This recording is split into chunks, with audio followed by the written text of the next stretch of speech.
They sold you the full-time dream, but they didn't tell you that the dream has a weight limit. If you ignore your gross vehicle weight rating, you aren't just breaking your frame. You're handing your insurance company a legal get-out-of-jail-free card. Mm-hmm. Stay with us because at the end of this video, we're revealing the one document you must have in your glove box to prevent a total insurance denial if your frame snaps on the highway.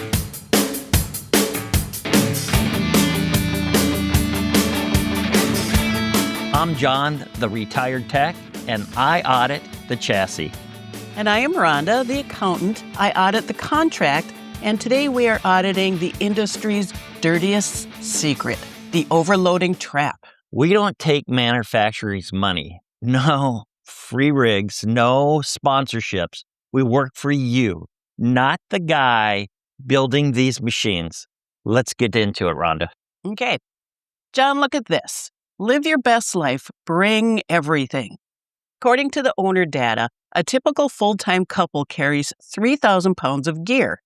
If your OCCC is only 2,000 pounds, you are rolling liability the second you leave the dealership.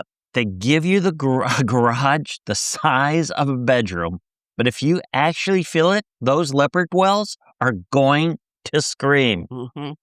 Driving a vehicle that exceeds its gross vehicle weight rating can be classified as operating an unsafe vehicle.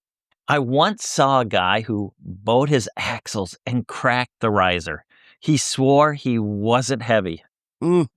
We audited his rig at a CAT scale. He had a motorcycle, a residential 5-drawer toolbox, and an additional refrigerator for his beer in his toy hauler.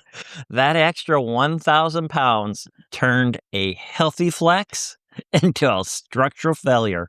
Once that fiberglass cracked near the slide out, the house no longer bonded to the frame. Oh my gosh. Here's the accounting horror story. Most policies have a negligence or illegal act clause.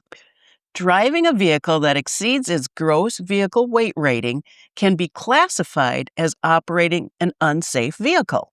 If you get into a wreck and the adjuster sees that your frame was already failing due to overloading, they can deny the entire claim. Mm-hmm.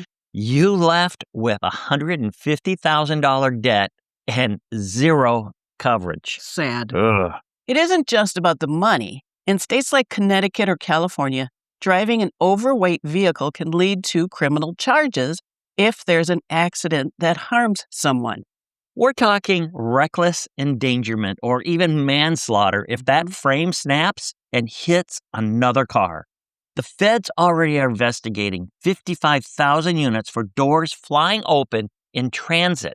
That's a safety defect. But you're overweight, the blame shifts to you. Mm-hmm. Grand Design just reinforced their 2026 frames with thicker steel and larger gussets. Why? Because Lippert told them their previous designs wouldn't support the weight. Right. But if your 2022 unit snaps, they still will tell you that you packed too many pairs of jeans, Rhonda. It's a systemic design failure being blamed on the consumer. Here is the reveal we promised to protect yourself from a total insurance denial. You need a certified weight ticket dated within the last 12 months. Mm-hmm. If you can prove you were under your gross vehicle weight rating at the time of the failure, they cannot claim owner negligence. It is your only shield against a $37,000 repair bill.